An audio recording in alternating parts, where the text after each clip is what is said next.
여러분 안녕하십니까? 오늘은 제가 워싱턴에서 인사를 드리게 되었습니다. 이곳은 최근 미국 경제의 어려움을 반영하듯 쌀쌀한 날씨에 가랑비마저 흩뿌리고 있습니다. 저는 지금 막 세계 20개 나라 정상들을 만나고 나오는 길입니다. 회의장엔 내내 무거운 긴장감이 흘렀습니다. EU 집행위원장인 바로소는 이 상황을 인류 문명이 기록된 이후 최대의 위기라고까지 규정했습니다. 호주의 러드 총리는 금융과 실물 위기에 이어서 실업 대란이 올 것이고 그에 이어서 정치적 혼란이 뒤따를 것임을 강력히 경고했습니다.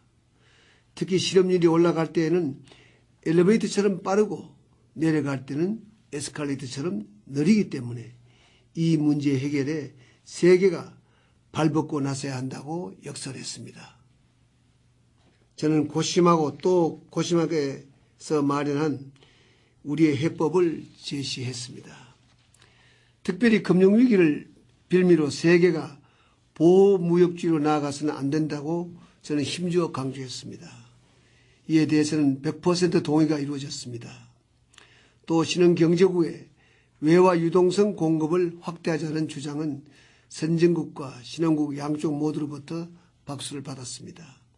재정 지출 확대와 감세를 통해 내수 활성화를 위한 적극적인 조치들을 함께 취해 나가자는 주장에 대해서는 IMF 스트라이스칸 총재 등 각국 정상들이 감세 조치와 재정 지출을 온 세계가 동시에 함께하게 되면 그 효과가 배가 된다고 했습니다. 다행히도 제가 정한 이 내용들은 합의 내용의 대부분 반영이 되었습니다. 선진국과 신흥국이 함께 모여서 이런 구체적인 합의를 이룬 것은 역사상 처음 있는 일입니다. 그만큼 상황이 절박했기 때문이라고 할 수 있겠습니다. 이번 회의에서 우리에게 매우 뜻깊은 일이 있었습니다. 워싱턴 포스트지도 지적했습니다마는 세계의 권력이 이동하고 있는 이때에 한국이 이번 정상회의에서 합의된 내용의 이행을 주관할 나라로 영국, 브라질과 함께 선정된 것입니다. 새로운 경제 금융 질서를 만드는데 우리가 주도적인 역할을 하게 된 것은 역사적인 큰 의미를 갖습니다. 우리의 입장과 발언권을 크게 강화시킬 수 있는 좋은 기회이기도 합니다. 사랑하는 국민 여러분, 이번 워싱턴 회담을 통해서 제가 다시 확인한 것이 있습니다. 바로 정상외교의 중요성입니다.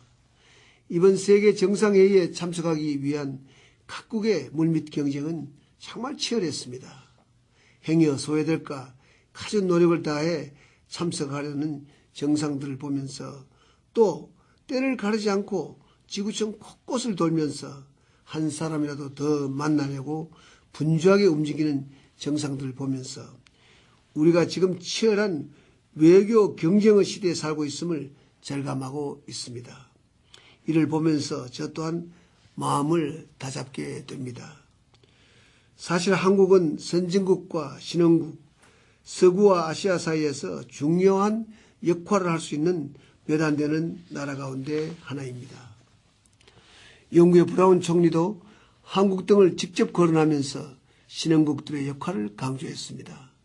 이 격동의 시대에 실용적이고 능동적인 외교와 적극적인 기여를 통해서 국제사회에서 우리의 위상을 높여야 합니다.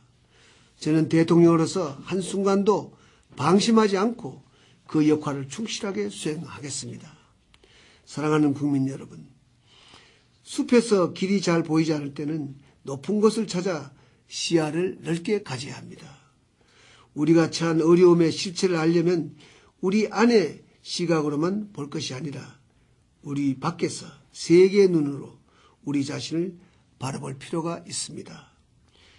제가 이곳에 와서 여러 정상들과 의견을 나눠보니 지금의 위기를 극복하기 위해 참으로 비상한 각오로 모두가 움직이고 있었습니다.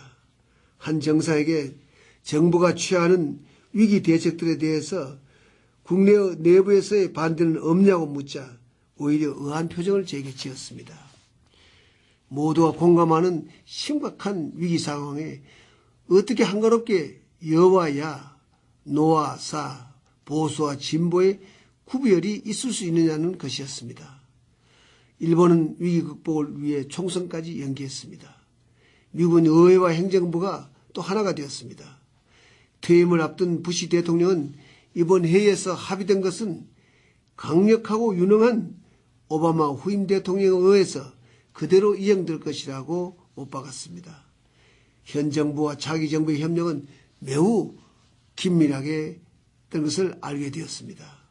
사랑하는 국민 여러분, 우리라고 예외일 수는 없습니다. 불이 났을 때는 하던 싸움도 멈추고 모두 함께 물을 부어 날려야 합니다. 위기를 극복하는데 힘을 뭉친 나라와 그렇지 못한 나라와의 격차는 엄청나게 커질 것입니다. 단합이냐 분열이냐 그에 따라 결과는 완전히 달라질 것입니다. 이곳에 온 많은 정상들과 전문가들은 한결같이 내년도 세계 경제에 대한 우울한 전망을 내놓고 있습니다. 선진국들은 자신들의 내년도 경제 성장을 제자리 걸음 심지어 뒷걸음질 칠 것으로 전망하고 있습니다. 한국에 대해서도 시간이 지날수록 더 어려워질 것이라는 시각이 늘고 있습니다. 지금은 성장 전망이 중요한 것이 아닙니다. 사력을 다해서 우리가 기대하는 목표를 이루는 것이 매우 중요한 때입니다. 정부는 정부대로 허리띠를 바짝 졸라매면서 서민 우선하고 일자리 우선하고 중소기업을 우선하는 원칙 아래 경기 활성화를 위해 모든 노력을 다하겠습니다. 다시 한번 간곡하게 부탁드립니다. 은행은 마른 논에 물을 대듯 낮은 금리로 필요한 곳에 자금을 공급해 주시기 바랍니다. 노사는 모두를 위해 고통을 분담하는 지혜를 발휘해 주시고 정치권은 경제 살리기를 위한 입법의 하나가 되어 주십시오. 언론도 국익을 사려 깊게 고려하고 국민의 힘을 모으는 데 앞장서 주시기 바랍니다. 최근에 그동안 강성이었던 구미의 한 대기업 노조가 2년간 일자리를 보장하는 대신에 임금을 동결하고 원가 절감 운동 등 기업 살리기에 앞장서서 신선한 바람을 불러일으켰습니다. 매우 고마운 일입니다. 결국은 뭐니 해도 일자리가 아니겠습니까? 실물 경제를 살리려는 우리의 모든 노력도 결국은 일자리를 지키고 늘리는 대로 모아져야 합니다. 우리 모두 힘을 모아서 꼭 그렇게 해냅시다. 존경하는 국민 여러분, 저는 이제 에이펙 정상회의를 위해서 남미로 또 이동해야 합니다.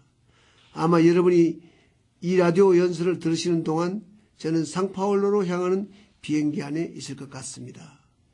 우리의 최대 시장으로 부상하고 있는 중남미 방문에서 좋은 성과를 거두고 돌아가도록 하겠습니다. 따뜻한 훈기가 그리워지는 계절입니다. 부디 건강 조심하시기 바랍니다. 감사합니다.